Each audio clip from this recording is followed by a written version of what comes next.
Ninakuombea mwezi wa 11 unavyoingia, Mungu akakupe furaha na akakupe amani. Nami ninakemea kila roho zozote za uharibifu, kila nguvu zozote za mpinga Kristo juu yako katika jina la Yesu. Ninakemea kila mauti ya mwisho wa mwaka. Mwezi wa 11 ninakufunika damuni mwa Yesu. Mwezi wa 11 neema ya Mungu iko juu yako.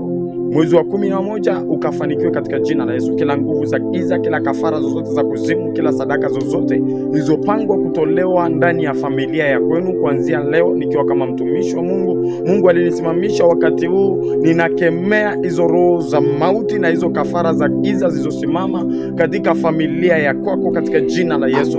Ninaagiza mkono wa Mungu ukashuke juu yako na kukufunika na kuzungushia ukuta wa moto sawasawa na Zekaria 2:5.